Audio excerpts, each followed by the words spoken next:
What's up, guys? Chris Brown here from Train Boston, coming at you with another wellness moment.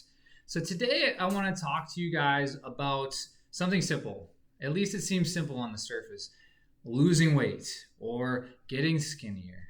All right. It's pretty simple, right? If you want to lose weight, you eat less and you move more, right?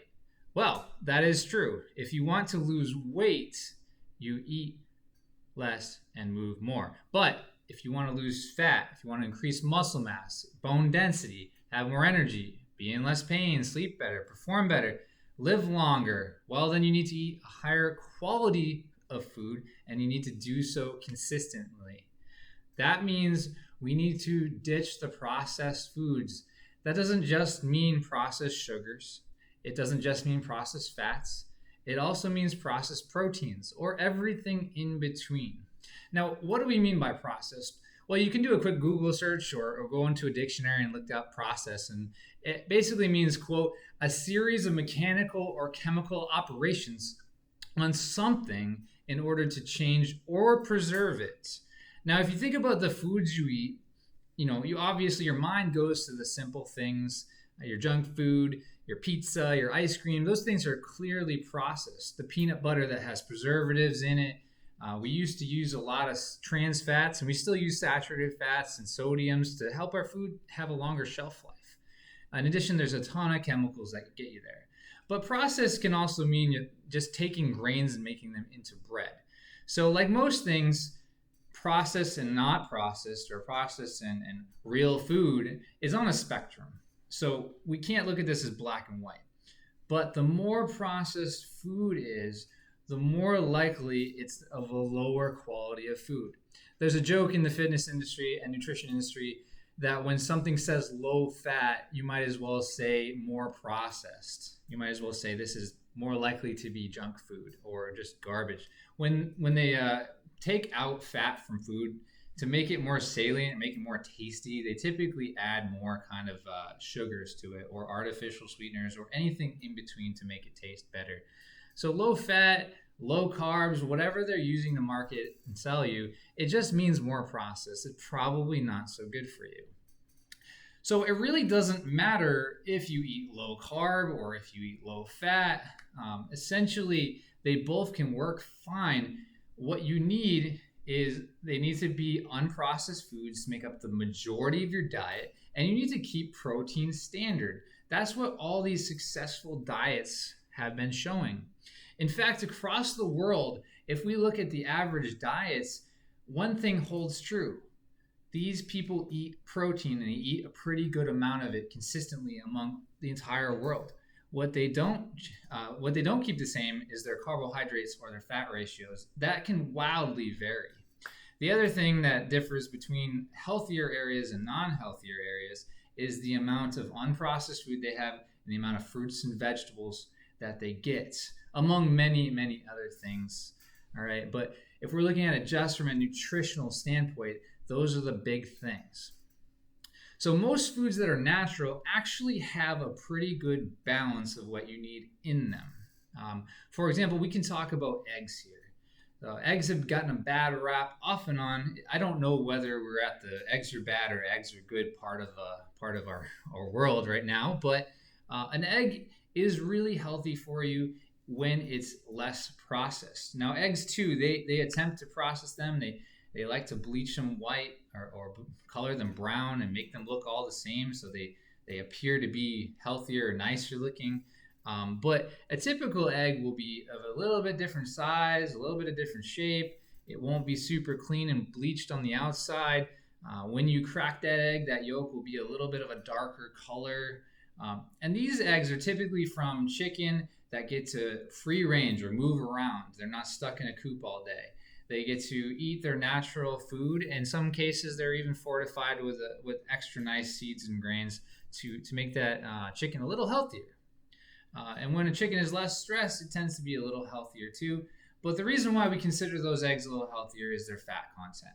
So they always have a pretty good amount of protein in them. And a lot of that protein comes from the yolk. So don't just eat the egg white. But the types of fats that are in that egg yolk matter. So most of you guys have probably heard of omega-6 fats and omega-3 fats. we traditionally get too much omega-6 fatty acids, right? We try to get a little bit more omega-3s, and what we're trying to get is a better ratio. Right now, Americans are probably somewhere between 25 omega-6 to 1 omega-3 fat, and that's maybe even too generous of a ratio. But we're trying to get it lower down to about 10 to 1. That would be awesome, but that's pretty tough. So we got to eat more foods like this that have a better ratio. So these eggs that are from free-range healthy chickens, they're going to have a better ratio. So naturally, as nature would have it, these foods are actually a pretty good balance. All right. A lot of these foods have gotten a bad rap, like I said, but you can dig into the research yourself. Some studies that go back even further than the 1980s to up until now have shown that healthy individuals eating up to 3 eggs a day are actually getting beneficial biomarkers with cardiovascular disease. And eggs that are rich in EPA or DHA, those are the 2 types of oils in the egg, they didn't raise cholesterol and actually lowered blood pressure. Many studies have shown this kind of thing. They also show that your cholesterol that you're eating is not going to be going directly to your cholesterol levels and blood work. And the dietary fat source of the hens laying these eggs does not influence the cholesterol content in the egg yolks at all. So don't worry about having some eggs. In fact, it could really help you. But the takeaway here is that really most people, if they just stopped eating all processed foods, they wouldn't have to worry at all about what they're eating or quantity of food they're eating, and they would probably start to lose fat. And that's not even a joke. When you eat more protein, you are fuller, you feel better, and your body is content. The same thing happens for when you eat more fruits and vegetables. You have fiber, and you have many micronutrients that your body really needs. All right. So when you're feeling good due to being healthy, you're less likely to overeat. You're going to sleep better. You're going to work out more and have a better workout. Everything's going to be going better. So one of the big problems is Americans and probably a lot of the other world, we're very deficient in a lot of these micronutrients. Now, micronutrients, they're vitamins and minerals. I've talked about this before. And a lot of us do not get many of them in the quantities that we need because we're eating these hyper-processed foods.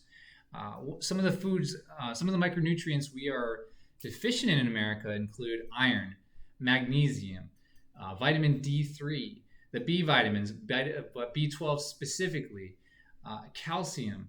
These are things that a lot of people don't have enough of. Iodine's another one of them. And these things are very important in regulating hormones, metabolism, helping us sleep. And it turns out recently, COVID-19 protection, really important to have good levels of these. And then, of course, for your bone health, which is a big issue for a lot of people. But if you fix these micronutrient deficiencies alone, you'd probably start to see people lose fat, have less inflammatory diseases, and just feeling better in general. Your mood would probably be better. A lot of diseases people fight with that affect your mood negatively are made worse by the deficiencies.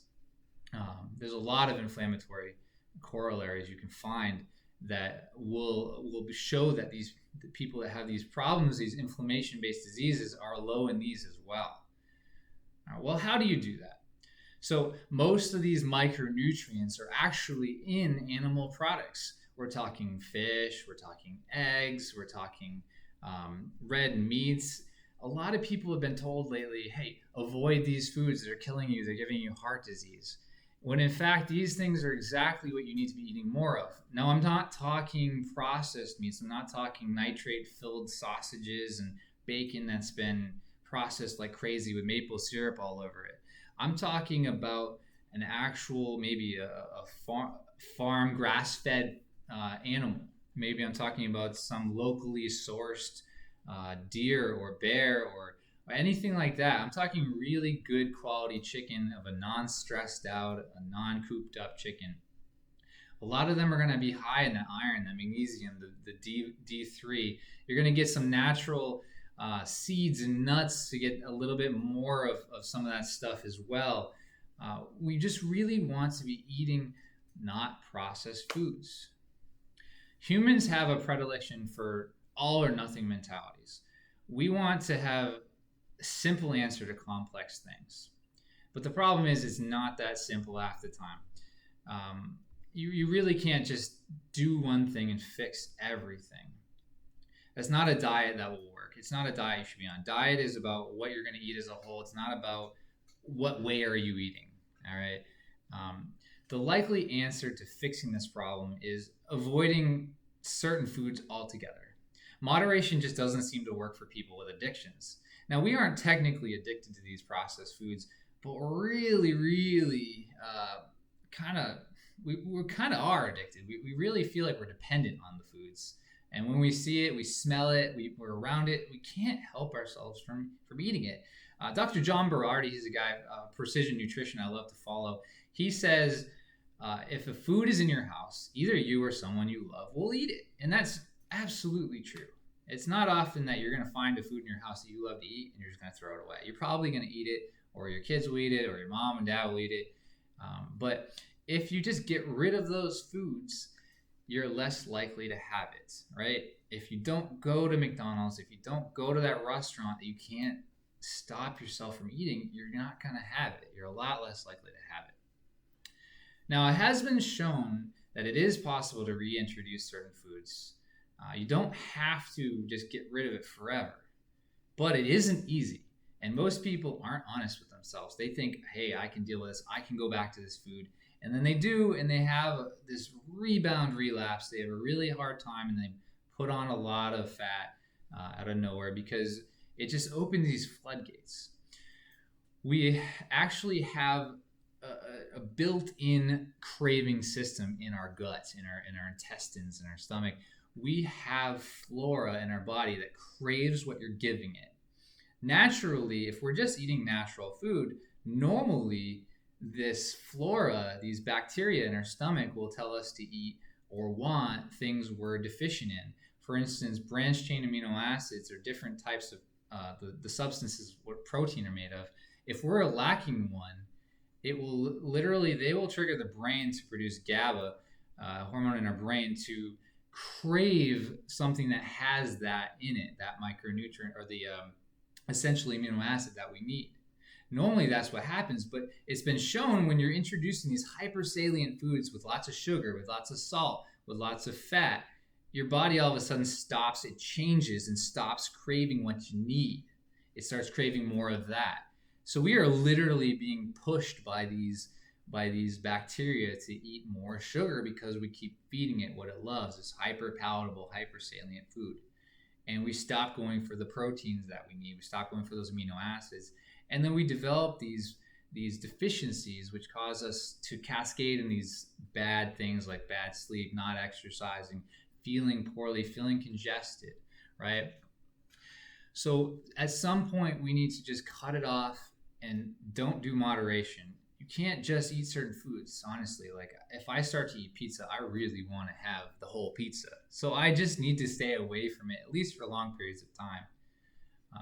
With alcoholics, there have been some medications lately that have shown if this person gets to the point where they can control what's going on in their brain, they can move back to drinking moderately. But it doesn't always work for everybody. And the same can go for food. Same can go for junk food. There are some foods that you may just be better off not having near you at all times, so just getting rid of it and working to rebuild your body, your structure from the ground up and make it a lot more sound. Once you start eating that way, you'll find that you feel a lot better, and that's easy to build on. You will crave things less. You'll feel less foggy in your brain. Everything will just be going better. And that's hard to let go of. When you feel good, it's hard to let go of that. Now, this is all about knowing yourself.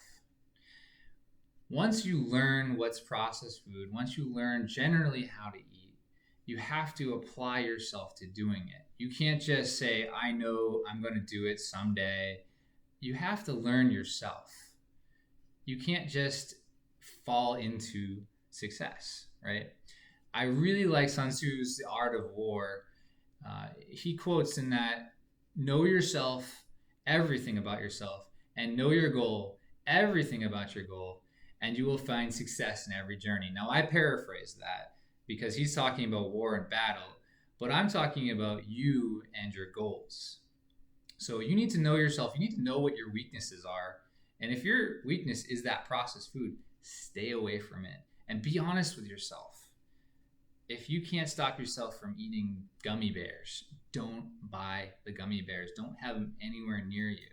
Have the foods you need. Have the foods that are protein rich, that are unprocessed. Have the fruits and vegetables that are giving you the fiber and the other micronutrients you need, and they all fill you up. They make it so you don't really want to just eat more and more salad.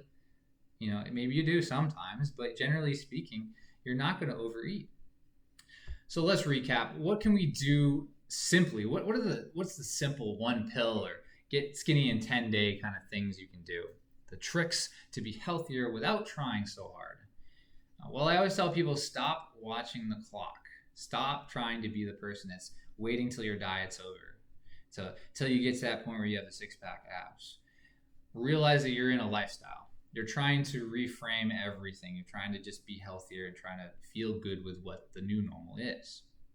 So first, you're going to eat more non-processed proteins. You will feel fuller. Don't worry about the rest. You will just be better. You're going to eat more roughage with every meal. Fruits and vegetables, specifically the ones that take more time to chew. They're going to have more fiber. It's going to be more interesting to look at. There's more colors. There's more textures. You're going to have more micronutrients. Everything will start to get better. Do more resistance training and get stronger. Strength is the best first goal for most people because it happens quickly. And when you get success, it's much easier to keep driving forward than when it takes a long time to get success. Losing 10 pounds of fat is not something that's going to happen fast. But getting 5 pounds on your bench press for someone who's relatively new to exercise, that will happen like that. And that's very motivating. Next, supplement more of what you actually need. Now, it's okay to use supplements sometimes. I take curcumin and turmeric with black pepper extract. I take vitamin D3. I take 2,000 IUs a day. I take a zinc and magnesium pill. I'm probably a little low in magnesium. I take a fish oil pill. And sometimes I'll take resveratrol, but I don't tell people to take too many supplements. That shouldn't be the basis of your wellness. And then finally, get better quality sleep. Nothing goes right if you don't sleep well. I don't just mean how long you're sleeping. I mean non-fragmented sleep. You're not drinking alcohol before bed. You're not drinking caffeine or heavy amounts of fluid right before bed. You're not eating meals that are really heavy before bed or doing lots of work and stressful things before bed. Your room is nice and cool. It's dark, it's quiet, and you're not in pain. You know, you're feeling really good and relaxed. If you get some good quality sleep for roughly 7 to 9 hours, everything will not only feel better mentally, but physiologically, your hormones, everything in your body is better off. Metabolism is working better. You're building muscle faster and easier. You're burning fat faster and easier. Everything's better. So if you do all those things, you really probably don't have to worry too much about portion control. You just eat until you're full and you move on with your day. All right. Thank you very much, guys. Until next time, be well.